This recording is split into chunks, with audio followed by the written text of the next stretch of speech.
DDG, episode 256. My name is Dave, and I'm joined by Michael. Dave, I'm a little flustered today. My Audacity updated, couple OBS updated. First time since before COVID. Yes, no, like literally I've been rocking the same version of Audacity since 2016. So 10-year anniversary, hey, new Audacity. It fucking sucks. I've been avoiding this update for like 3 years. God. It's an audio interface that you interact with for like 30 seconds at the beginning and the end of a recording. Dave, I have reasons. I don't like change, but also there are some back-end reasons on why I was avoiding it when I first updated it. Does your computer still have the pull start, like the lawnmower start? No, but it doesn't turn off anymore. So like when I go to when I hit shutdown, it does loops. And I work IT, so I know there's ways to fix things, but I don't care about this machine anymore. If it dies, I get a new one. So I'm fine with it. The RAM might be dying, and I'm going to use that as an excuse to get a new computer. So I'm fine. I will rock. I tend to rock hardware until it like completely gives up. So I will do that. I'm a person that will keep the same phone for 5 years, which is like unheard of for phones. But yeah, no, I'm fine, Dave. I'm fine. I'm just watching Audacity, and it looks horrible. Okay, Josh Jr. Sure, hey, I'm the one that taught him that Audacity could do MP3s. So don't compare me to that man. That is not an R problem. That is a Flintstone problem from multiple years ago. Yes. Okay, so don't compare me in Audacity. We are Digital Days Gaming. We are a podcast that posts pretty much whenever now. We used to have a schedule, but that kind of messed up with life and everything like that. So we are recording now when it needs to be newsworthy and when I'm healthy. And I'm healthier than I was 3 days ago. I don't think that I had a problem. Place. No, I don't. I was fine for a couple days after the cruise. So, it was like festering. Usually, like you get the con flu or something like that. You get the con flu like on the way home from a con, or at the con. Mine was like we had a ton of I landed like Friday was airport day, and then Saturday and Sunday I went back to work. I was fine. Monday started to feel a little weird. Monday afternoon, Tuesday, and then Wednesday. Tuesday and Wednesday it was worse. So, but overall my vacation was relaxing. It was cool. Learned a couple things about certain cruise ships that I don't want to go on that are older than a certain point. Nothing terrible, but just maybe we got super spoiled on the first one. This one wasn't as good as the first one. So I did go parasailing though. You're a little older, so it makes sense you go on an old person cruise. You said it was an old person cruise, right? No, it was an old boat. The physical boat. I thought you accidentally booked an elderly. No, the boat was cruise. Older than the boat we went on last year. Okay. So, you know how tall, how big of a person I can be. I'm not like gigantic, but I am decent sized, and like just walking around when you walk into the hallways of like the hotel style part of going to your staterooms or your rooms. Because you're 6'4", the ceiling, right? 6'5". The ceiling had to have been like 6'7". So 6'7" or 6'8", and there's a couple times where I feel like if I had like too much pep in my step, like I'm gonna hurt myself. So. You basically have that thing where you're like driving behind a truck and it's going under a bridge, and you're like, oh, that truck's not gonna make it. Or you get too close to like the sign that says elevator this way, and I'm like ducking out of the way, so. But overall, it was a relaxing trip. So just kind of nice to get away, mostly to get Angela away for a little bit and get her on the, road to recovery. So I wouldn't say that we're on the decline or the downward part of the curve with her breast cancer, but we're more on a flat surface, not going higher. So or worse, I don't know what term to use, but we're status quo at this moment. So. All right. So, you can watch us on Twitch, twitch.tv/digitaldaysgaming, where you can subscribe to us if you choose to. You can watch us on YouTube, youtube.com/digitaldaysgaming, where you can subscribe on there. That's free. So you can catch those shows. You can catch them on replays. You can catch us live, however you want to. You can download our podcast on pretty much any service that's out there. Or you can always just go to digitaldaysgaming.com and you can find the podcast that way. And lastly, you can always join the Discord and the Facebook. Discord is the primary focus. It's where I post when we go live on the show. So Discord is the place to be for the focal point of our community. Facebook and Twitter are just kind of in weird places right now. And we're looking into some we check it from time to time. Yeah, we're looking into some other short form content as we're trying to get back into our rhythms and routines of life. But we said when stuff happens that we will talk about it, and Michael and I started messaging each other on Tuesday that we're going to have to talk and we're going to have to record. And I'm like, cool, I'm game. Wake up the next morning, I'm like, I'm not game. So, and that was about a 48-hour window. So although silver lining is the more longer we wait, the more stuff comes out. So we got some stuff to talk about. Yeah, shit. So this happened, like last Thursday or Friday? But Phil Spencer announced that he is retiring from Xbox. This was followed by Sarah Bond resigning and new leadership being installed at Xbox. So Phil Spencer, after 38 years with Microsoft, I think he started as like an intern, he said, at Microsoft, and he just kind of worked his way around and up. Dave, were you going to say something? Mm-hmm. Oh. No. Okay, yeah. You got really interested when I said 38 years. No, I leaned back, and then I leaned back again. Sorry. Okay. Yeah. He is going to be replaced by Asha Sharma, who joined Microsoft in just 2024 and was the president of Core AI. Matthew Booty is staying at Microsoft, at Xbox, and he's going to be the chief content officer. They kind of made it clear he's going to be working with or alongside Asha, which of course he is, because like that's his CEO. But I think that was more of this them saying like, hey, someone in video games is still going to be at Xbox. The really spicy stuff is Sarah Bond. Sounds like she was pushed out based on everything that happened. Sarah Bond, for the last couple of years, seemed like she was being like primed by Phil Spencer to be like, hey, this is the future replacement in terms of like doing a lot of the talking. Apparently she was behind the Xbox everywhere or anywhere sort of tagline. But it turns out, apparently she wasn't very popular amongst those at Xbox. So apparently there was a lot of relief when she ended up resigning. And it sounds like it got kind of ugly there because she was posting like normal on LinkedIn and also sending out emails that she was expecting responses to at the end of the week. And then when the Phil Spencer news hit, they announced new leadership. And by the end of the day, she was resigning. So that sounds like it got kind of crazy.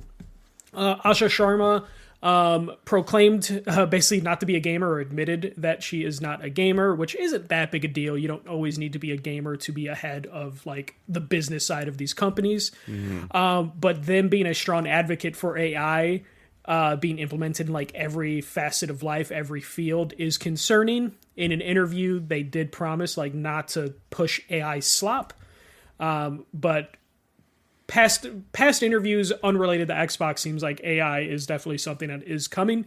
So there was a lot of PR talk and releases and interviews the last week, basically just kind of reassuring people that like Microsoft isn't mandating AI needs to be used. It's just encouraged.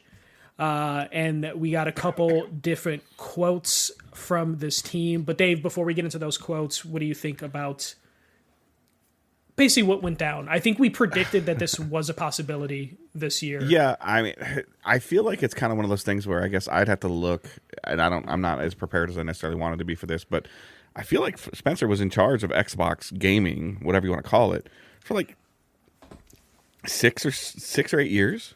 Something like that. So it's basically like 2015, 2016, maybe even close to 10. It was like what, a year or two after the Xbox One debacle with Patrick.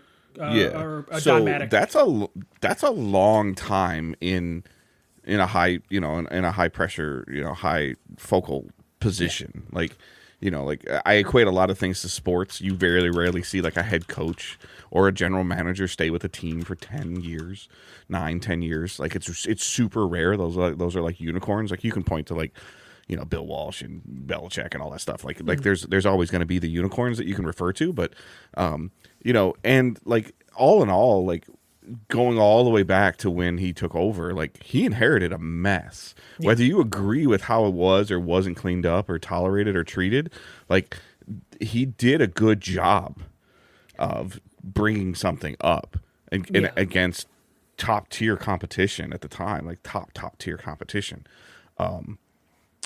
The stuff that comes, I think, is just what I refer to sometimes as like collateral damage.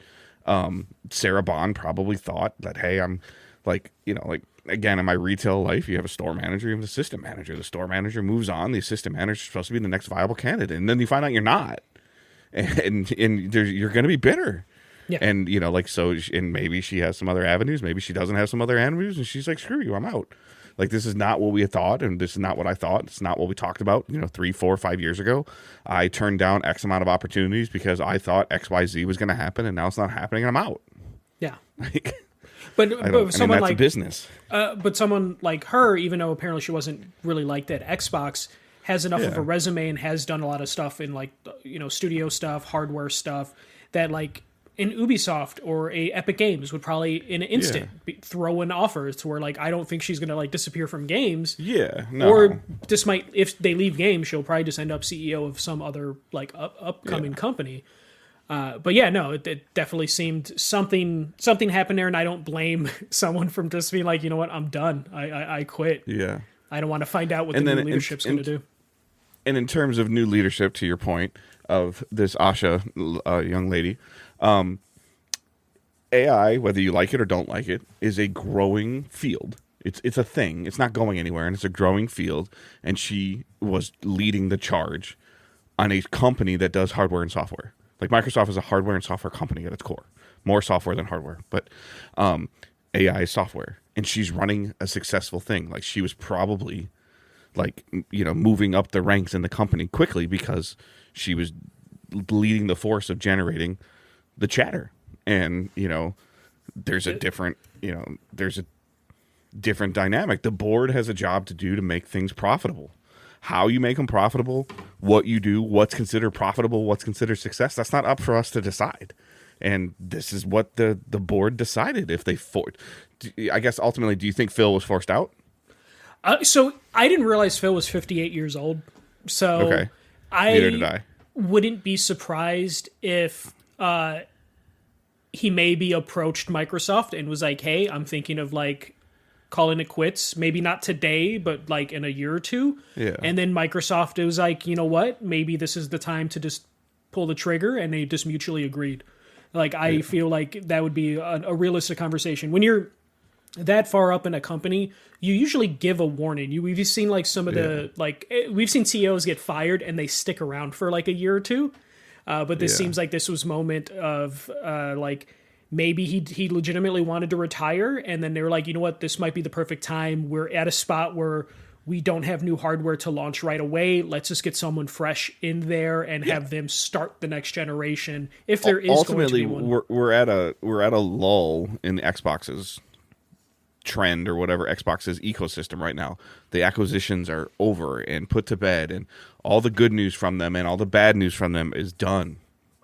The consolidation of the things, whether you like what the results of them or don't like the results of them, they're done. The Bethesda acquisition, the Activision acquisition, it's all done. And the hardware is what it is. If they're getting ready to ramp up a new thing, it's like, you know, he would be the one probably starting to make the call in the next couple of months of, like, what is this marketing going to look like? What is this? You know, what is it gonna be called? Like stupid shit. Like, is it Xbox Now? Like, what's it gonna be called? Like, and if you're not committed to your point, to when you're 63, 64, 65 years old, because that's what it would be for this next console generation, then maybe this is the right time to get out. And sometimes when they really stop and think about that, and they're looking at somebody put a file folder in his plan and it said launch day 2029, and he's like, damn. So, like, the thing that so from a business perspective, if I'm head of Microsoft, I would probably look at Xbox as a failing business, because it is. Like, basically, they've been bolstered up by acquisitions. They threw money at the problem, and it still hasn't really helped the situation. Like, I don't agree with putting an AI person in charge. She's already, like, kind of brought people into, like, her equivalent of a cabinet, and they're all from the AI people. So I have concerns about what direction that would go. But if you're the Microsoft perspective, like the business end of Microsoft, you're like, okay, we tried to have gamers in charge of the company, and it just didn't work. Like, we tried to have people that think game first, and it didn't lead to, like, this big explosion. Like, we even gave them a blank check to buy whatever they want, and it actually led to, like, the things that we bought being degraded, you know, a little bit. So there's like, maybe from Microsoft's perspective, they see like the person in charge of like the AI, core AI stuff at Microsoft, and they're like, you know what? That's booming. Maybe we need that perspective as opposed to like a gamer first perspective. Yeah. Just for the business end of things. Right, and I would remove the AI from it. She ran a successful division within Microsoft. Like, yes, it sucks that it's AI, and AI and video games don't jive together right now well at all. But she ran a successful division of a company, so why can't she run potentially a bigger division of the company? I don't know if the gaming branch of Xbox or if Microsoft is producing more revenue than AI. God, I hope it is, but I don't know. Well, so AI's in a bubble, so AI's getting financially right. supported but not producing anything, which is where the concern would be. Is she benefiting from a bubble, or is there actual like skill there that can translate but we've to something seen else? Plenty of people bounce off of a bubble and turn it into a massive success. And we've also seen a lot of people bounce off a bubble and then fade into obscurity. So it's hard to tell. To your point, then we got, we pushed out Sean Layden and pushed in Jim Ryan, who ran a division of Sony's Europe gaming, but wanted to run it like a business-like thing and not a gaming-like thing. And you get one of the quietest generations that we've had in 30 financially years. One of the most successful generations Correct. of all time. But now we're at the tail end of that, and we'll talk about PlayStation later, and they are starting to look a little bit like Xbox. Yeah, so it's weird, and I think that you just to your point, we did what we thought we would do for a 10-year cycle, and however long the cycle was, and it's not where we wanted to finish the 10 years, and we're gonna change direction. Yeah. And didn't seem like it was harmful. It's like, to your point, he's like, I have since my dad's passing, I have a whole new perspective on age. Like, he's 15 years younger than my dad. Yeah, 15, 17 years younger than my dad when he passed away. Like, does he want to work until he's 10 years younger than my dad? 8 years younger than my dad? Like, life's too short. And he's rich as fuck. So it's just like, at a certain point, like, what are you working towards at this point? And maybe he told him, like, hey, I'm going to navigate through these purchases, and then we're going to move on. Like you said, maybe this was something that was known about. I don't think so, because Schreier or somebody would have got this months ago. Yeah. But so you said earlier you got to take the AI out of it, or you want to take the AI out of it. I think the AI thing is going to be the thing that needs to be focused on, because yes, they were in charge of AI, so of course everything they talked about was AI, but when you actually like pay attention to the words in terms of like how they envisioned AI, I don't believe them when they're like, hey, we don't force anyone to use AI at our Xbox studios. It's if they want to. I guarantee that is a lie. Every corporation is forcing AI in every aspect of their existence. I would agree with that, but I think a good leader is a good leader no matter whether they're selling widgets or selling water. This would be the test. And you can use me as an example, Michael. I used to be able to tell you whatever you wanted to about coffee makers, comforters, and fine china, and now I sell tools. Like, I sell hammers and saws, and I don't even say that I do that. I lead and coach and develop people. Like, that's my job. Yeah, whether it's whatever you're doing. We need to hope this person, Asha, is a leader of people, as opposed to a money person who has an envision for like a system, or like AI. There was talks about like, hey, like return to Xbox. They put out this whole thing that I guarantee was written by AI, of like what their future plans are. Which it would have been written by AI from any corporation. Yes, yeah. But Phil Spencer probably would have went on camera and kind of pitched it a little bit better. Because they would go through the legal team, and the legal team would use AI. But this is one of those things where like they did talk about like, hey, like we need to get back to like the basics. We need to work on a console. Like, we kind of moved away from a console too far, and that might have like messed up our fan base, which is like nice.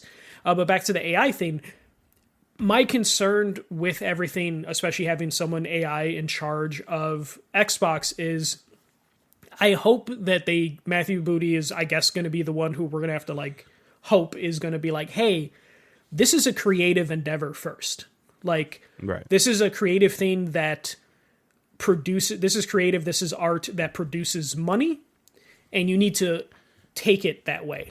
And Asha needs to say, show me the money then, because right now you haven't shown me the money for 9 years. But that comes down to mismanagement of the studios. And they have the talent, but something happened to where the Phil Spencer, Sarah Bond, that regime just wasn't able to get the people, like the actual people involved to where they could produce content timely and like make it, like interesting. Yeah. And, every company approaches things differently. PlayStation approaches games as we're making art that is critically successful, and sometimes that comes at the detriment of fun. Nintendo approaches stuff as fun and approaches gameplay first, and that sometimes comes at a detriment to maybe some of the storytelling or some of the like visual fidelity. But what those two things have led to success for PlayStation and Nintendo is they still are looking at it from a creative endeavor, and then money comes after. Mm-hmm. So it's going to be very important for Microsoft, especially as they implement AI stuff, have someone in charge of AI, to still look at producing games from a creative endeavor as something that is art, and then hope the money will come sooner. And it's really frustrating with Microsoft because Nintendo and PlayStation have been able to pursue art, pursue creativity, and then have been able to make money, and it's riskier for them because they don't have the bankroll backing them up like Microsoft does, where Microsoft was able to kind of eat shit and just, spend the money the last couple years on all these acquisitions, but something happened to where they just weren't able to produce the art and the creativity that would drive money to come back. So the AI thing, that's where it gets worrisome, and it's going to be very important to like really inspect what Xbox does in the future and how their stuff looks, even if there's a heavy driven AI game, I don't think that you're going to be able to. We are going to be able to see that until the next generation. Or where do you see it like okay, so like a heavily AI developed game potentially is what you're concerned about, right? Yeah, or either it's written or the art is produced as it, to where it's like people aren't really there to like actually touch the game. But like, I guess my point is anything that's in active development that we know about or don't know about it underneath Xbox's umbrella probably can't have this implemented into it at this point in time. Stories are written, prologues are there, voice actors, like, yeah, you can use it to pad some things, like we've heard about that. But I mean, for the most part, like, they're not going to be able to AIify Call of Duty next year. No, but they can still do enough damage with it to get it across the finish line. And that would be the thing that would be concerning for now, is if they're like, man, we need to really like tune up this story, and they're like, fucking throw that into to Core AI or whatever the fuck Microsoft's AI is, or like, oh man, the art department's really falling behind on producing some of these assets. And it's like, fuck it, throw that into AI, let's get some assets. And then Microsoft, I think, was it last year, 2 years ago, they were big on the whole like, hey, the QA thing doesn't need to be humans anymore. QA could just be all AI, and it's just like, okay, like it's going to miss certain things that like a human eye can catch. So it's going to be interesting to just keep an eye on Microsoft just to see where the AI is going to start creeping in and calling them out when it doesn't work. I just don't think any of Microsoft's published games recently failures like that, Redfall, like I don't think there was one thing you could say caused that game to fail other than just poor acknowledgement of what makes a game fucking fun. Yeah, but that is a human error, and an AI error could just be like, hey, a human fucked that up last time, let's see what AI can do better. Or my concern would be something like South of Midnight. But that game. But go ahead. So that game creatively is really nice. Like visually, it's really good. The art is fantastic in that. But if you're a business AI person and you're like, wait, it took 6 years to make that, right? Let's see if we can cut that down and find some corners to cut with AI, and that could be problematic. I agree with you, but I'm also curious about, in the end, like when you come home and sit down in front of your couch or in front of your computer and you want to play a game, what is your desire? What is your core desire? To play something that like I want to, like I like something fun, something that's gonna like keep me entertained. Does it really? I guess this is where if the game is fun and engaging and you enjoy playing it, are you not going to play it because it's 50% AI made? I would not play it because it's 50% AI. Like I would draw. We have so many different things that are created by like humans that are interesting and fascinating that I have no interest in something that's like computer generated to that point. Like that, and that's just a stand I have when it comes to that. You know, like there are a billion other things that I could do that are creative and are satisfying that I would rather support than Okay. in AI. Because at its core, if it can engage me and I can have fun and I can disconnect for the 90 minutes that I need to disconnect from, like it's and I don't want to go down this rabbit hole with anybody in general, but it's that disconnect I have of, and I have this conversation with my wife all the time, like, oh, that person's a terrible person. Like, well, if I'll just use Tom Cruise as an example. Like when Tom Cruise was like all over his Scientology things, I was still entertained by his movies. I hated him as a human being, but I was entertained by his movies. I can separate those things. Not everybody can. I can separate those things, but I do have a thing. It's funny. I was just talking about with my wife of just like, I almost feel like when it comes to like the separating the art from the artist thing, I feel like there's a deadline with that to where like there are certain things to where like, hey, time was different back then. So you get an arbitrary pass now. But if you do these mistakes past January 1st, 2025 or something, then like I will not give you a pass and you're dead to me in terms of like, I guess I feel like as technology in the world evolves, like we went from hand-drawn art to computerized art.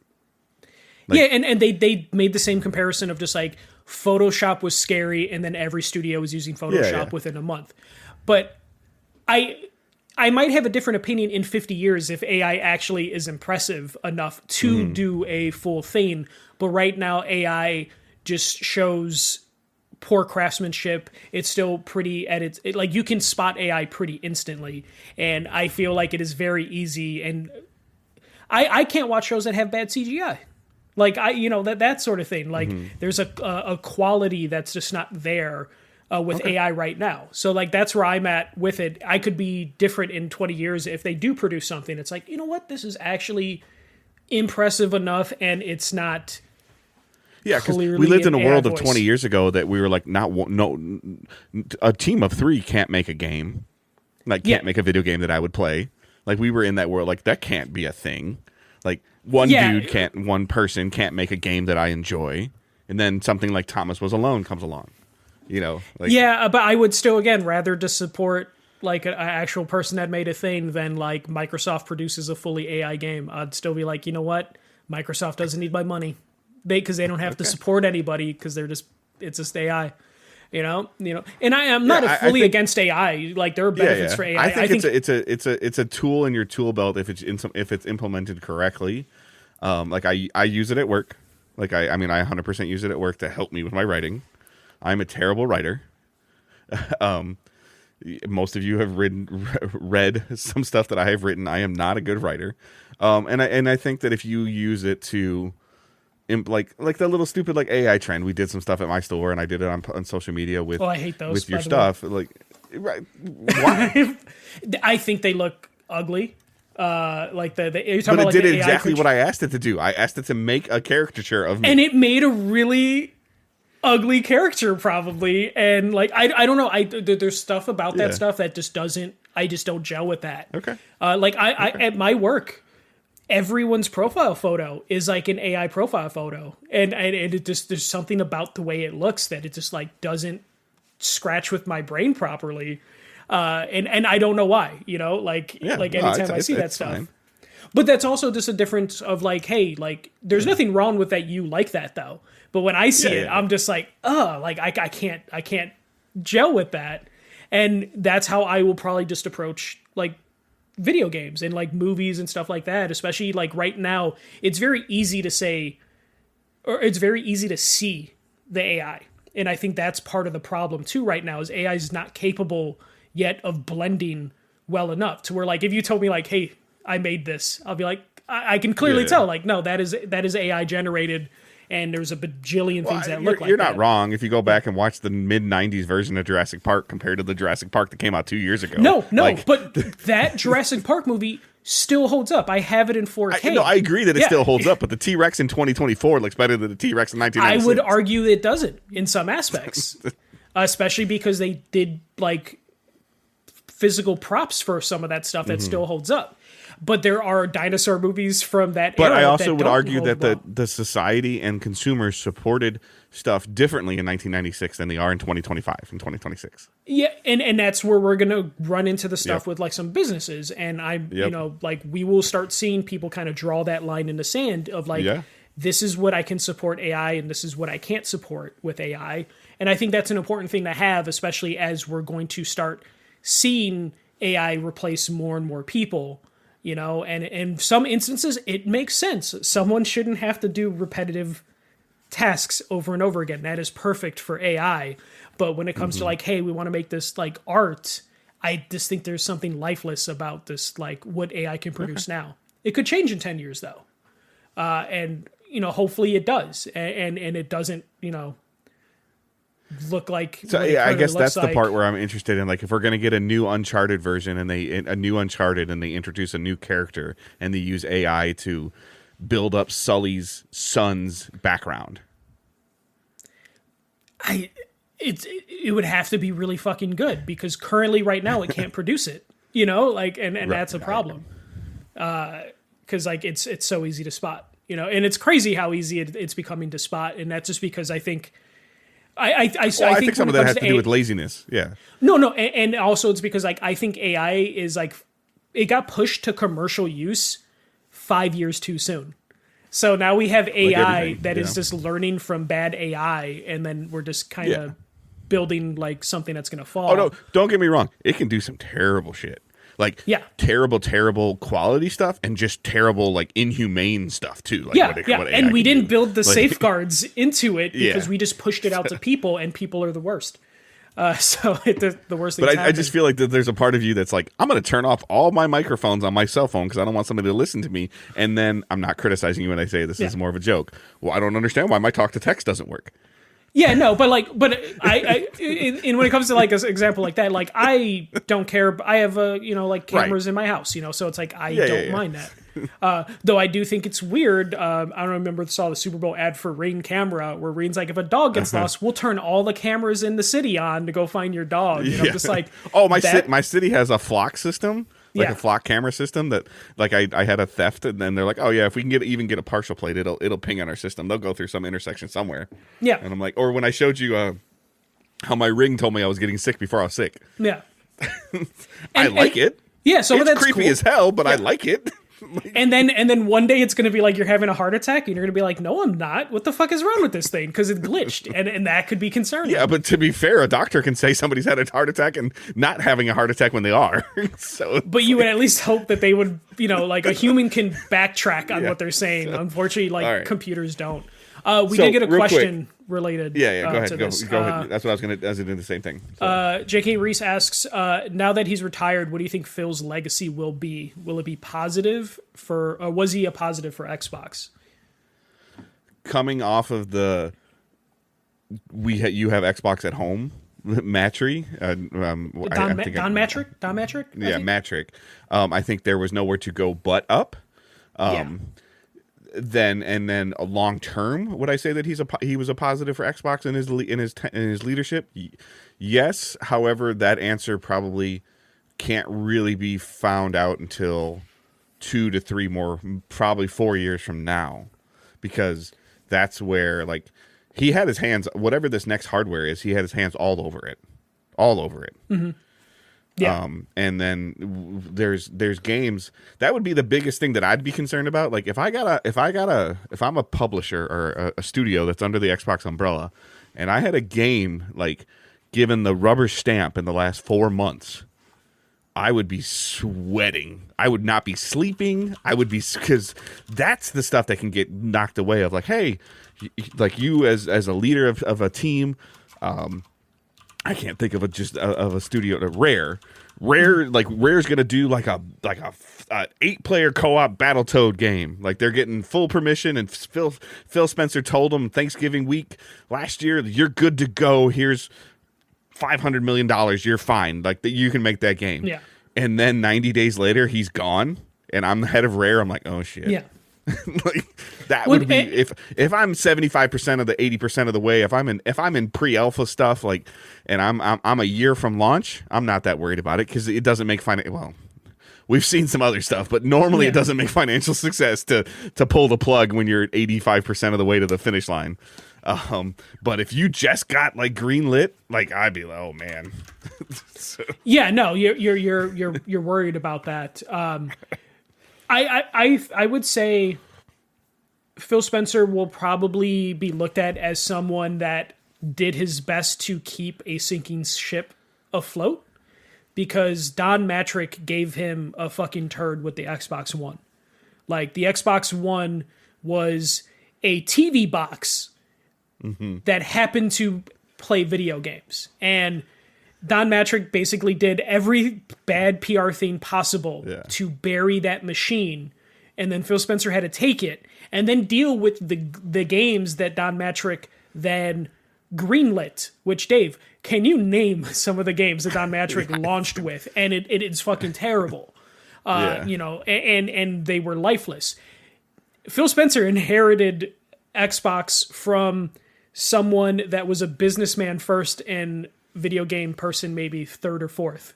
Yeah. And he did what he could, and I think he prolonged Xbox life, and then he's, you know, the acquisitions are one thing. As long as those companies stay alive, I think it'll be a positive for it. But if Bethesda closes in the next 5 years, if for some reason Call of Duty shuts down or something, then people are going to look at Phil Spencer a little bit more negatively. And it's also going to be dependent on what the current person does, if they can prolong Xbox, because then it's going to be like he was just bailing water from a sinking ship, but it was still sinking under his watch. If you want to know short term what his legacy will be or was, or positively or negatively, it's going to be by this summer what Xbox's messaging around Game Pass is or isn't. Is going to me determine how successful he is or was or wasn't in his tenure. If they do a full 180 and they just dissolve Game Pass entirely, which I don't think will happen, then his tenure is a failure in my opinion. If it stays at the state it will be, which I don't think it will either, then he is a roaring success, because obviously like there was sustainability to it. Whether we see it or don't see it, whether you agree with the process of subscriptions or don't, is irrelevant. But if another person comes in and another group of people come in and say, yep, this works, this is a good idea, and here's why, then I think that'll be the more the telling point versus, nope, that is the number one target and that is going away. Yeah, I think it's also going to be interesting to see just where like Game Pass goes in terms of, so the Asha Sharma seems like they clearly must have impressed the head of Microsoft enough to be like, hey, you've been here for a little bit. You did Core AI. And the thing with Microsoft and AI, Microsoft was playing fucking catch up with AI. Microsoft fell behind of all the other companies on AI. And then they, you know, kind of bought their way in like they usually do. And then this person was able to impress the head of Microsoft enough. Would this person be able to push back against some of the stuff that we assume Microsoft was dictating to Phil Spencer in terms of like, hey, we need to increase Game Pass prices like 4 times within a year. Hey, we need to reformat Game Pass several different times. Will they be able to maybe fight some of that? Because Microsoft seems like they are on like a trajectory of like consistently raising the price of Game Pass, which ultimately kind of started to kill Game Pass a little bit. But if she comes out and simplifies it and says, like puts up a big graphic, like I don't know if she's going to be the one on stage or not, probably not, but there's this big graphic on stage with all 4 different versions of Game Pass, and she like squeezes her hands together and says, F that, this is what it is, like, you know, and like we're not going to have 14 different branches of this. They don't, but I'm exaggerating, but and says like this is what we're doing, and this is like the, you know, she's gonna have to, or her team is going to have this summer this punch you in the mouth moment of like, what are they going to do? You know, and we haven't had a punch you in the mouth moment since the PS4 reveal in gaming. Yeah, and I just don't know if, based on the management of the studios that we have, is if they're even going to be able to do that, and will they be able to read the room as the new head to be like, maybe it's not worth bragging about a game that's not in development yet. You know, that sort of thing of just like what they can do right away. I think all they have left this year is Forza and Fable. Like those are their 2 games, and those aren't going to be like holy shit system sellers. Yeah, I mean there's another Gears, and there's like a remaster of Halo or something, Combat Evolved or something coming. Yeah, but I wouldn't like the Gears one. It's a prequel. It's a full new game. It's a prequel though. But that one, like, okay, is that going to be a mover? And then I don't really count that. The Halo remakes coming to PlayStation, but I'm talking about like for Xbox. We'll have to see if that changes too. Like that'll Which be the sounds big like they thing, were too. kind of hinting at that they Yeah, will like that'll be reevaluate. like, obviously we know that the contract's in place. We've heard about this before with acquisitions, and but like to see maybe that decisiveness of change of direction of exclusivity, short term, long term, permanent, like that'll be interesting. And I think that in this world that we're in right now, like this is different than it was even when Phil Spencer took over. Like people knew who Phil Spencer was when he became the head of Xbox. He walked on the stage and people cheered for him. Like there's certain people in the gaming world. We've talked about this with Sony. Like you can't like I don't even think Holst, like you can't put him on stage right now. Like no, he's a villain. Like people are gunning for him now. But they don't have none of these companies have you can't put the guy's name for Ubisoft. He used to come out and start the press conferences all the time. But he was loved and like, oh, this is the head of Ubisoft. This is the guy that brought us The Division and brought us Assassin's Creed and did the Mario Rabbids thing, and he'd be on the stage with Miyamoto or something like, and Mario like. Now you can't put him on stage. Now you can't put Holst on stage. You can't put Jim Ryan on stage. You can't put anybody on stage, and which is why the state of plays have been like, hey, here's like a couple of people. Yeah, here. But I just like I just don't know how you. We're in such an interesting dynamic with games, and I'm not trying to like split these stories out as you're going through this. I know we're kind of all over the place, but like we just came off of like a massively great state of play, arguably like what I said was the best one pre-COVID or post-COVID. I'm sorry, and then 2 weeks later they fucking just drop a release date for Wolverine on Twitter. Yeah, which I feel like is a reaction to the next story we'll talk about because they got bad PR. But like, why wasn't that at the end of the state of play? Like, who's I walking think out of a boardroom or hanging up a Zoom call, going, "Cool, we're good." Yeah, I think there's a reason behind that, and we'll get into that. But just to wrap up Xbox, my last thing I'll say about the new head of Xbox, I think they need to own the fact that they're not a gamer at a certain point. They can't try and, if they're going to be on stage, they can't copy Phil Spencer and wear like for the gamers. Don't do that. Yeah, yeah. They can't wear like a video game T-shirt as an Easter egg and that sort of thing. But I do think there is like value in a perspective. I think she even said like, hey, I made my own Xbox account because I had one, but it was a family account. But I think there's some value in someone being like, hey, this is what they need to get the vulnerability. Yeah, some vulnerability. So like, and I'll equate this like ironically I have it on. I put it on today. Like everybody knows I'm a big Lions fan. They've been terrible for years until the last 2 or 3 years, and they're still not being successful enough. Yeah.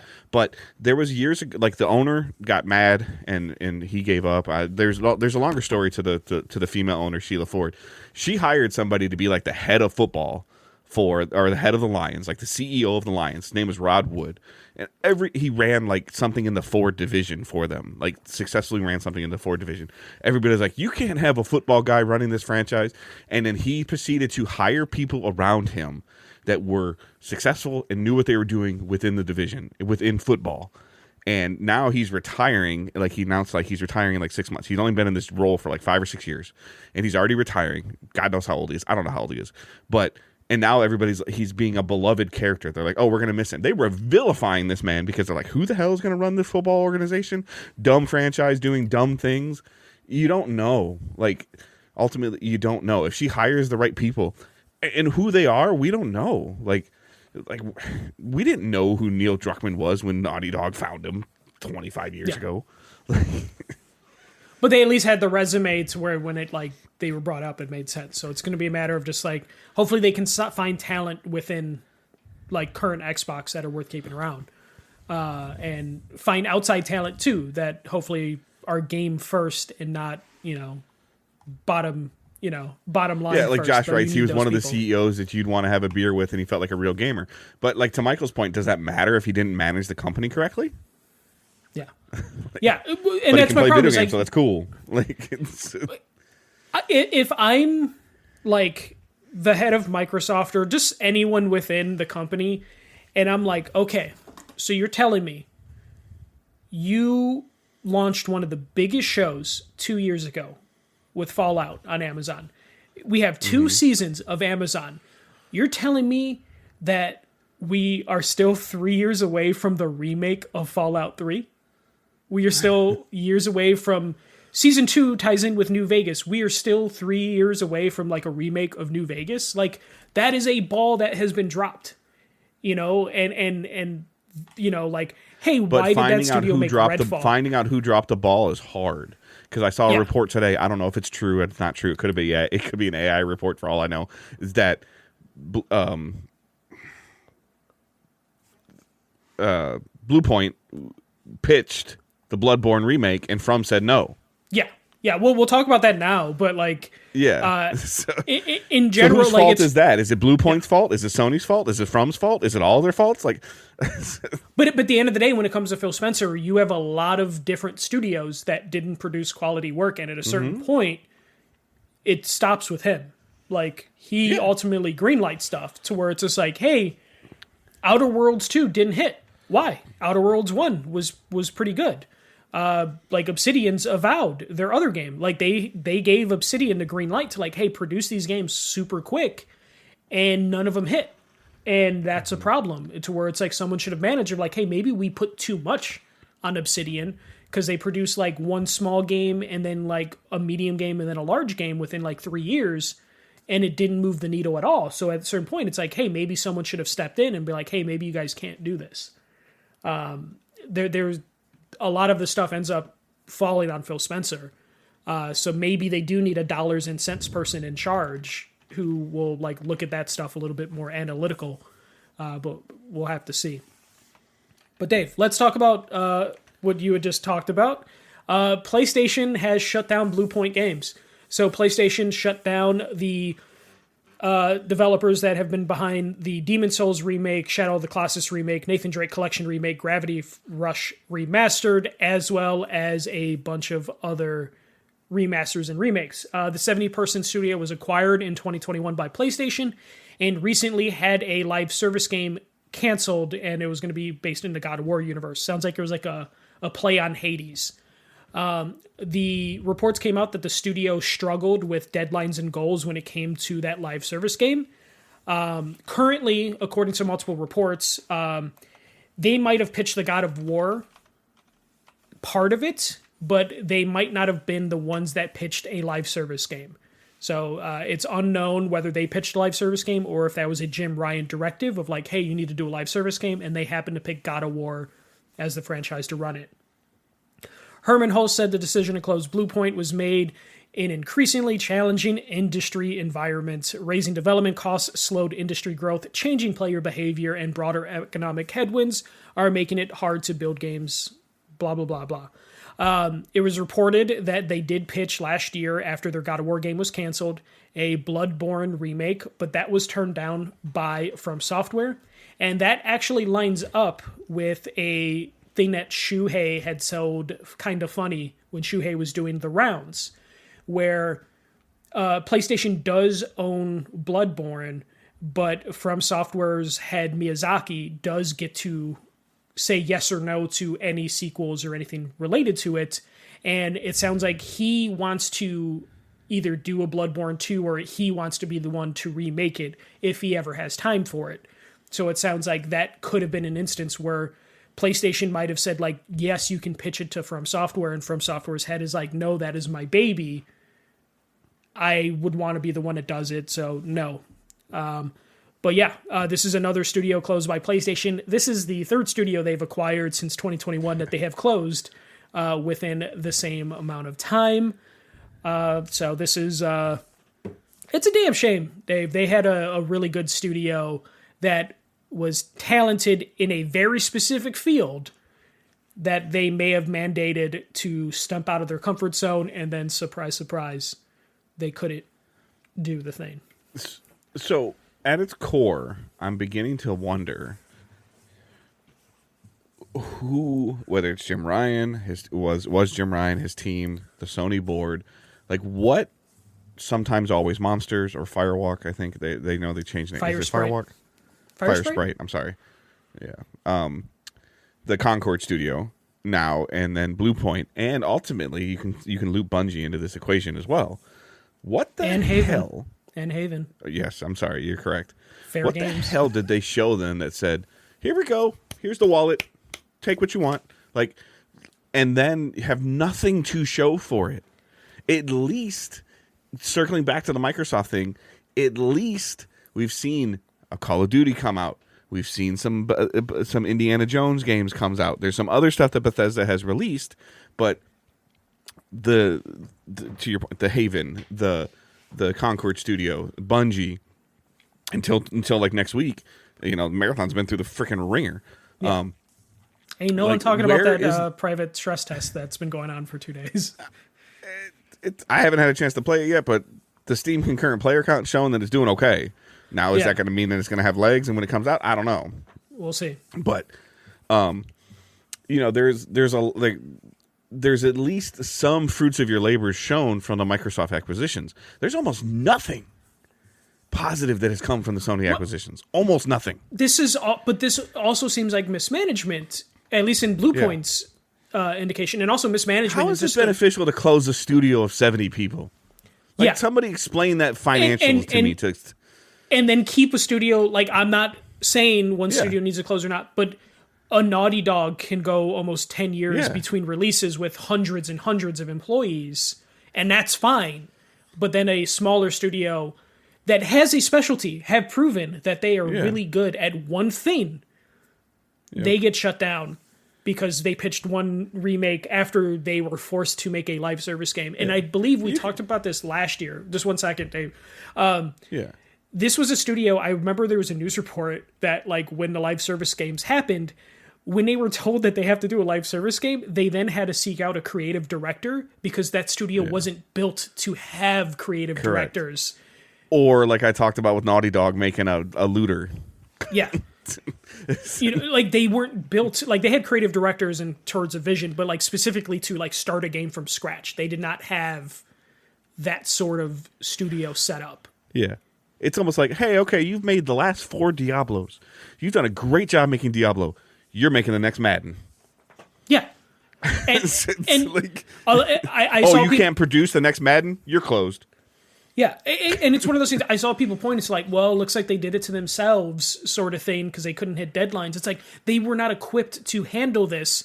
But it's also one of those things where, like, Dave, I'm sure you've been in a position at work where you might be asked to do something that you're not really comfortable with, but the boss asked you to do it. So you're like, well, shit, I guess I got to do this. Yeah. And that probably happened to this studio where Jim Ryan, Herman Host, and Shu, like, we also have to remember, like, as much as we love Shu, he admitted he greenlighted Concord. So he was still making decisions that ultimately didn't work. So one of those three or all three of them. But I can almost defend something like Concord of like, hey, that's new, that's innovative, that's different. Yeah. It's a risk. It's a high risk. Excuse me. But if it hits, we look like amazing people. But if it doesn't hit, we're screwed. Yeah. And it didn't. But how can Sony Bend still exist and Bluepoint doesn't? That baffles my mind. And again, we're not advocating for one studio to close or the other. We want everyone to, like, still run. But it's baffling to that, like, one of the heads of PlayStation went to a studio that specializes in a specific thing, made them do that, greenlit it, didn't have them, like, if Bluepoint were like, hey, we want to make live service game, as a manager, head of studio, you should have been like, are you sure about that? You wouldn't ask, like the like a cashier to then be a butcher. Like you wouldn't do that at a grocery store. Like, you would have to look at them and be like, I don't think you guys are equipped to handle this, so we are not going to agree like this. Welcome to remaking this other game. Like, someone fucked up along the lines and either didn't tell the studio they couldn't do a thing, or they forced them to do something they weren't comfortable with, and now they're being punished, and the studio is now gone, and it sucks. But at least we've seen other studios purchased and potentially purchased, or the acquisitions we've been talking about, there was significant IPs that came along with them. Bethesda, Microsoft purchasing Bethesda, you got the Fallout IP, you got the Elder Scrolls IP, purchasing Activision, you get the World of Warcraft, you get the Call of Duty, you get the King's Crush Blizzard, or whatever the mobile game is. Like, you get those IPs that come with them. So even if something terrible happens, like we were hearing about all the bad stuff with Blizzard, and Blizzard goes away, you still own the intellectual properties that company, even though they don't exist anymore, those intellectual properties don't go away. They fall underneath the owner. Bluepoint didn't have any IPs. Bungie's only IP is I believe Bungie's only IP would be Destiny. I don't even think Marathon would be their IP. No, they owned Marathon. The first Marathon was their first game. No, I know that, but like, I mean, unless this is a different version of Marathon, and so it was maybe super strategic of what it was named. But like Sony, whether you like it or don't like it, Sony owns the Concord IP. So there was at least some weight to it, but like I don't get it. If I'm Housemarque, I'm terrified if Sorrow struggles at all. I'm terrified. Yeah, you have to hope the budget is just right. And I imagine so we kind of pictured Phil Spencer would be out eventually. I don't think Herman makes it another like year or two. I feel like PlayStation is having him close the studios he and Jim Ryan greenlit to acquire as like a walk of shame sort of scenario. Clean up your mess, yeah. Yeah, we're like, I think what is the current head of PlayStation? It's like Tadaki something. I don't even know his name because he's not the one making these announcements. Because they're like, Herman, you're making this announcement because like you're going to be on your way out soon, and we don't want the next head to be the one that's closing all of these studios. Like I just feel like Herman Holst is just at the point where that's the rumors we're hearing is that there's more studios on the chopping block. Yeah, which worries me for Media Molecule. But on a business end, they haven't produced anything since Dreams. Dreams didn't hit. So, like, that would make sense, even though I would be pissed at PlayStation if they close Media Molecule. You mentioned Bend earlier. How is that still functioning as a studio? And I would imagine Herman Holst as someone in the public, like you said, Herman Holst can't be on the stage if they ever do like a big presentation because now there's a bad taste in your mouth for him having to close studios. He has to close one or two other. I was going to say, if he has to close one or two more studios, there's no way you can ever put this man on stage because he's just going to be associated with that, whether it's fair or not. Correct. But it's getting to the point where, like, if Sony Bend shows their logo at the beginning of a trailer of something they're revealing, are you getting hyped and excited right now? No, you're going to the next state of play. You're going to say, they're still around. Yeah. No, but whether you like it or don't like it, like using Bungie as an example, Bungie at all their marathon stuff from the makers of Destiny and Halo, like it still carries some weight to it. Whether you like it or don't like it, people know what Halo is, and a lot of them know what Destiny is. Yeah. They're not saying the makers of Halo, Destiny, and Destiny 2. They're just saying Destiny and Halo. But you're gonna put a B-roll up there from the makers of Days Gone and Splinter Cell, or was it even Splinter Cell? Like what? Siphon Filter. Siphon Filter. See, I didn't even say the developers of Clank on the PSP, or right. Ratchet. So it's where's the caveat? When the Naughty Dog footprint shows up, the paw print shows up on the screen, you get excited because of the pedigree and the history of what they've done. You get excited. At this point in time, right now, when Insomniac and Sony Santa Monica show up, you get excited. Sucker Punch too, and Sucker Punch. Like they're you get excited. But when up until 6 weeks ago, when a Bluepoint logo showed up on the screen, you would have been hell of excited. Yeah, because you're like, what nostalgia am I going to get hit with now? Like, let me sign up. And like, I feel bad next time I see a Media Molecule logo, and I hope I see a Media Molecule logo eventually. But like, when I see a logo of them, my first thought's like, hell yeah, Media Molecule's got a game. It's like, oh, thank God they're still around. Like, because that's just where they're at now, where it's just a relief. But then the reverse was, the reverse of it is the Guerrilla logo showed up, and I'm not passing any judgment on the game, but we got this Fortnite looking Horizon game, and people are like, the hell is that? Because the Killzone pedigree and the Horizon pedigree dictated a certain type of aesthetic that this new Horizon game isn't hitting. It might be a fantastic game. It looks hella fun. It doesn't look like a Guerrilla game in my opinion. Yeah. No, it doesn't look like one at all, and I think that's co-partnership anyway. So it's just like, what are Guerrilla doing at this point? They're probably doing another Horizon, but it's like, okay. Yeah. But there's stature and expectations that come with stuff, And unfortunately, some of that is just crumbling in front of our eyes of what we knew in our early 20s, late teens, mid 20s, of what we like it's circling all the way back to like the running joke we've had. What the hell is Amy Hennig's game? It's like, am I going to have like another grandkid before Amy Hennig has a game come out? Like, I mean, it's supposed to be out this year. Like, right. But I'm just saying, like, but we haven't seen gameplay. And then her last one was Uncharted 3. Yeah. Right. Yeah. So, and like 3 canceled EA games in between that. But right. It sucks though. Right now we're at a weird point where like Xbox is failing and fucking up. PlayStation is showing cracks in the armor. Yeah. But you can easily see a path where they fall down the Xbox pathway of being kind of lost. Yeah, they've got at least a semi roadmap for the next 6 months. All of a sudden, after State of Play and the Wolverine reveal, we at least know what we've been asking about, what we're going to be doing, and they have 3 first-party games June, hitting. Yeah, this year, but 2 of them are tied to Marvel, to where it's not even stuff that they fully own. So it's just like, okay, shit.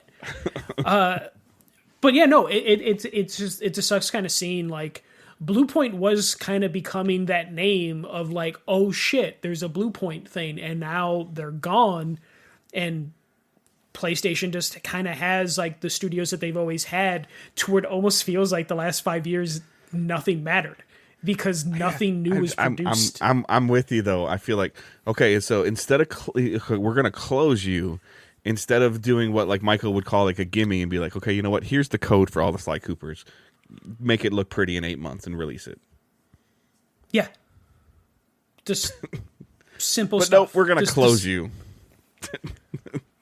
Yeah. We have this full library that would give us brownie points with the fan base. And now we're done. Your studio's too expensive to maintain. Game. You could have thrown any game at Bluepoint.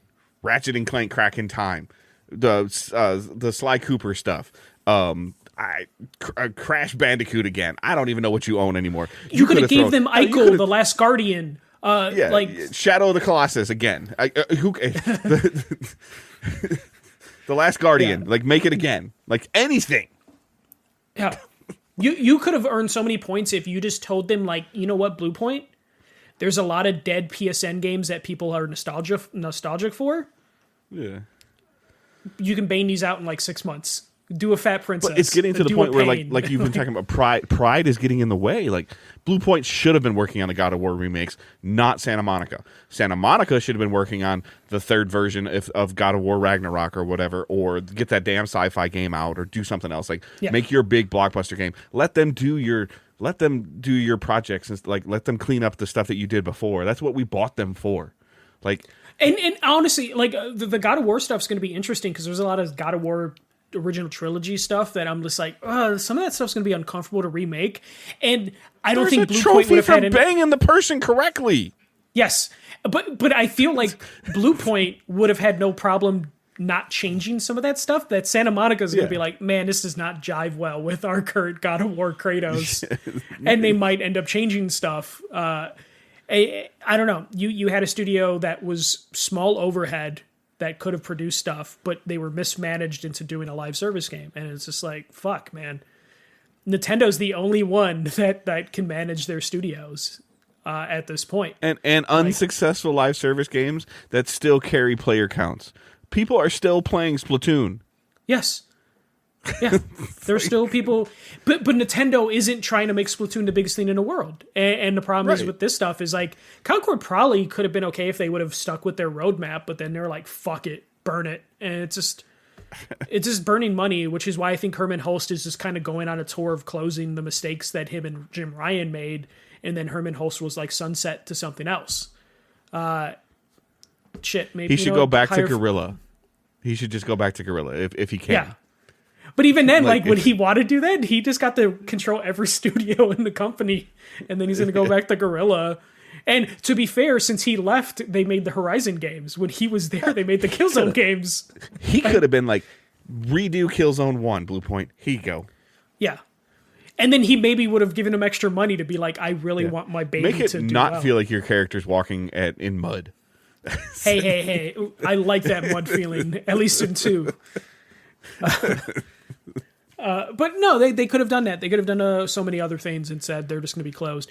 But PlayStation, after taking a fucking beating for 3 days, announced that Insomniac's Marvel's Wolverine is going to come out on September 15th. So we are going to be playing that game this year. So, very boring way to announce this. It was just a random Tuesday. Awful. We got a trailer. Awful. Yeah. I'm excited, though. Like, I am too, but somebody has to explain the metrics to this to me. It's like somebody has to show me where 1 + 1 = 2, or where this was a good way. Maybe to your point, they got their ass kicked, and they're like, hey, we got to throw them a bone. Like, we were going to reveal this in May, and we're going to bump that up. I guarantee this was going to get a state of play. Like, it's still going to get one. The state of play probably wasn't ready. So they were just like, hey, we need a win, so we're going to take one. Can I get a 30-second trailer? Not just a logo and a date? Like, I honestly think that this was a thing where they're like, okay, break glass in case of emergency. Yeah. Blue Point, we closed them. People actually care more than we thought, because they probably underestimated people caring for Blue Point. Yeah. And then they also saw Microsoft burning, and they're like, you know what would be funny? As Microsoft is burning, we can say we have a third first-party game coming. Let's get some extra points.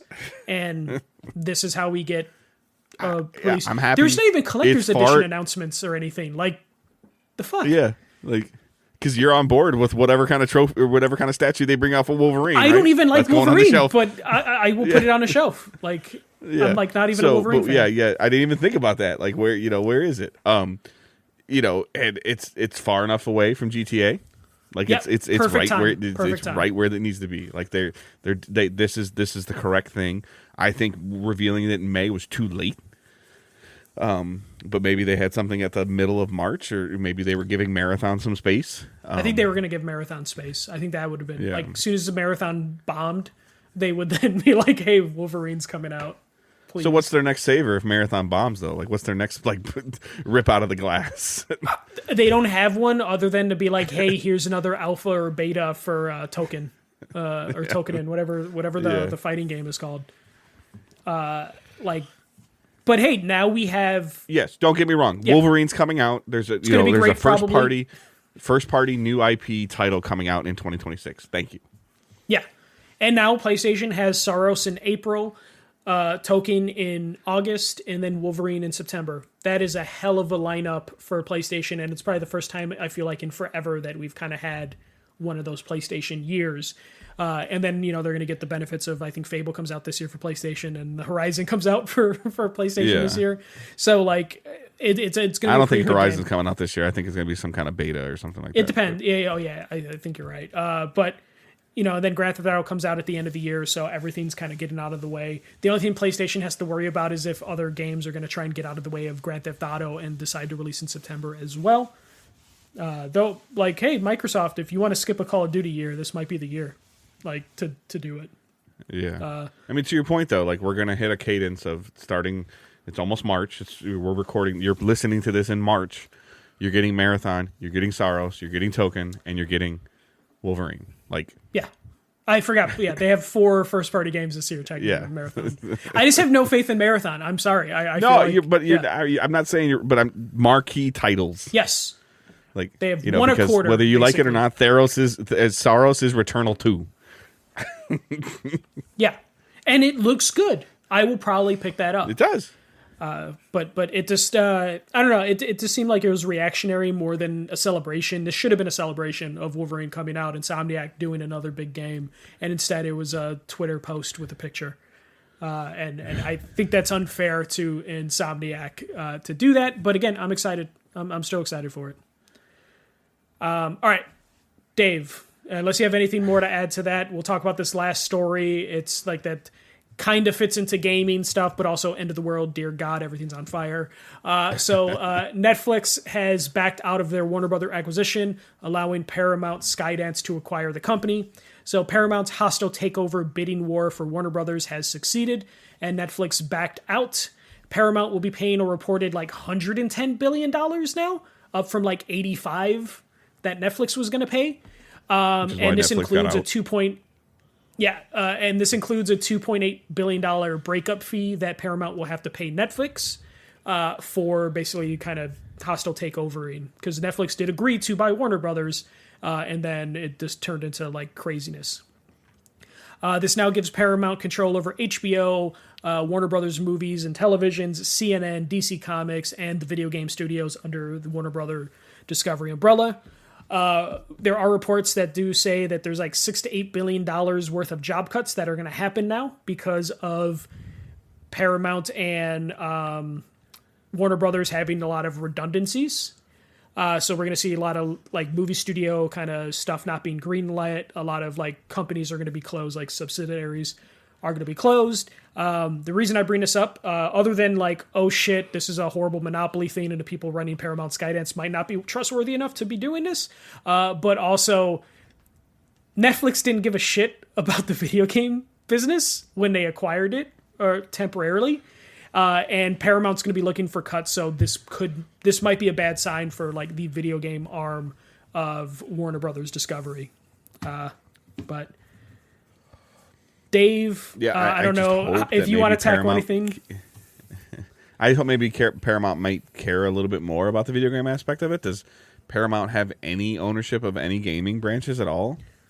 No, nothing. But okay. They are the current owners of Paramount. Like, I just don't see them wanting to get into gaming for any of the right reasons or even the wrong reasons. They just, it's a like a right wing like base thing that they're just kind of grabbing for like media rights and stuff. So I just don't know if they will have interest in like the video game sector.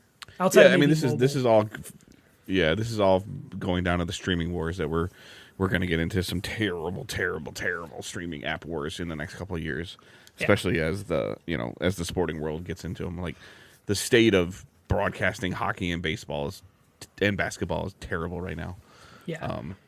This is going to lead to Netflix is going to do some revenge shit probably with their $3 billion they're getting. Well, because now you're like, what is, so that now the ultimate question becomes Netflix had $85 billion that they were going to spend, and now they have $88 billion that they're going to spend because you had to pay them $3 billion to go away.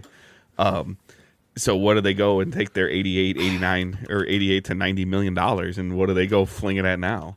Like, I read somewhere that the CBS NFL deal only has 3 more years left in it. So like, if Netflix Jesus Christ wants to, they could fucking go for the fucking jugular. I as a Lions fan, when the Lions were playing on Netflix on Christmas Day, I was nervous, but it ran well. Like, I wasn't, like the Tyson fight didn't go too well from what I heard. I didn't watch it. Did they figured out pay-per-views the NFL for games WWE? well. Yeah, and WWE's pay-per-views have worked out well. Yeah. Because I bet it's weird. I mean, but yeah, that would piss off a lot of people. That would. It would take it off local TV and put it online. And then it would also, I guarantee, it'd make your Netflix subscription go up. Guaranteed. If they doubled it for wrestling of all things, they're going to fucking triple it for football. Yeah. And I'll be, you know what? You guys can call me a shill all you want. If Netflix goes up to $80 a month and I can watch every, sorry, sign me up. I'm a big enough football fan to say that I'll pay it. Like, I gotta watch. Like, yeah, I'm sure the NBA saw this and they're like, fuck, why do we sign our deals last year? Because there's going to be a bidding war for somebody for backed out of their, like, who was, it was Turner. Wasn't Turner hanging out in that NBA deal? So they tried to countersue Amazon. But now the NBA is across Amazon, NBC, Peacock, and ESPN. Yeah, which is Peacock. So yeah, it's getting really weird because ESPN's kind of like in bed with MLB and NFL, like they're part owners of the 8% owners of the NFL or of MLB. It's getting really, really gray, really, really murky. Yeah, no, and when it comes to like, so apparently Peacock, Comcast owns Peacock. They apparently they want to make some moves. They own Universal, which is studios and theme parks. Yeah. So they're not worth nearly as much as Warner Brothers. So the current idea is they were looking to merge with somebody, and they might come knocking to Netflix's door of like, hey, a lot of our TV shows were really popular on Netflix. The Office, Parks and Rec, like NBC's been around forever. So like Everything those got TV shows, everything got a second or third life on Netflix. Yeah. Yeah, so like those would be a perfect thing for Netflix to go after, and it would be cheaper than going after HBO, Warner Brothers. This is going to be scary though, in terms of just like the same thing we talk about with like all the video game acquisitions is like who's buying it and what they plan to do with it. A lot of people are focusing on like the CNN stuff, but like those media organizations are dying. So like I don't think there's that much value in like the CBS News, 60 Minutes, CNN stuff. But I do think there is some fear in terms of like the type of content HBO will consider producing in the future, DC Comics, what they want to produce in the future. That stuff could be at risk because I think anyone who's trying to invest in like a television news organization you're just throwing money away, you know, like that's but not the end of the world. At the same time, if somebody wants to go and be like reboot Batman or something like that, like nope, you can't get past the Golden Gates. Yeah, like, yeah. Or like, hey, fuck it, we're gonna turn the Snyderverse back on because that vibes with our voting base. Sort of shit could happen, and it could be scary. You know, like I've been seeing a lot of right-wing people misinterpreting Watchmen, and now they own Watchmen, so let's see where that fucking goes. So there's a lot of scary stuff with that, because you might have like a lot of creatives that aren't no longer going to be able to work with the IP that they were working with before, either because of redundancies or for other reasons. So it's going to be kind of a bloodbath in like the movies, streaming. Yeah, it was just like I was talking about with IPs of video games, though. All of a sudden, you own the IPs of a show, like, you know, like, and you can just hold on to it because you want to. Like, I can't think of anything like, I don't know, like stupid broad example of I'm just going to hold on to Friends. I own the IP and the title. You can't syndicate it. You can't run it. You can't make a new version of it. You can't do anything with it. It's mine, and it's going to sit in my wallet for the next 30 years, and there's not a damn thing you can do about it. Well, Warner Brothers, like last year, they removed Courage the Cowardly Dog, Johnny Bravo, Powerpuff Girls, like all the old Cartoon Network stuff. They took it down from streaming, and they own it, but they took it down anyways. And then they're just sitting on it. Yeah, and then they eventually sold the rights to Tubi for like a year or two. So now if you want to watch those old shows, you have to subscribe to fucking Tubi. And it's just like that stuff is going to happen. And you're going to run into scenarios where stuff's just going to die. Paramount now owns Nickelodeon and Cartoon Network. Guess what? They're probably going to favor Nickelodeon more than the Cartoon Network stuff. So like those current Cartoon Network studios I'm never going to get like to watch away. Ren and Stimpy again. No, or you will on Paramount, but like, like you won't be able to watch. You know, like it maybe Adventure Time will have trouble like getting. Do they stuff. Do they own the Double Dare IP now, where they can slime people? They always did. Yeah, Paramount owns Viacom, and Viacom is the ones that own Nickelodeon. So yes, they using own big words out of the thesaurus. Just Nickelodeon is fine. Channel 33 is fine. I like films and television, Dave. I know all these stupid parent company names. The hell's a Viacom? I just want to know where my cartoons are. No, I'm kidding. But we're going to be in a weird time with like all of these new owners, and like unfortunately everything becomes political at a certain point. So it's going to be interesting to see how all of this unfolds in terms of like having people in charge being able to pick and choose what they want to push and stuff. And we already starting to see some of that. We with can't some of the let stuff the Paramount Scooby-Doo owns. Mystery Machine look like they're getting high. That legitimately could be a thing though, Dave. Like that is like a thing. You know, that Scooby snacks can't come from the Munchies. Yeah. Or just in general, you just put the wrong people in charge of certain things, you know, like, you know, there's a lot of people on the Epstein list that are directors and stuff like that might end up getting new jobs under this umbrella. I'm just saying, but we'll just leave things there. But go look up the director of the Melania movie. Ugh. So the goal originally of this week's show, or this third episode of the month, was supposed to be our playing show, but video games happened, so we didn't.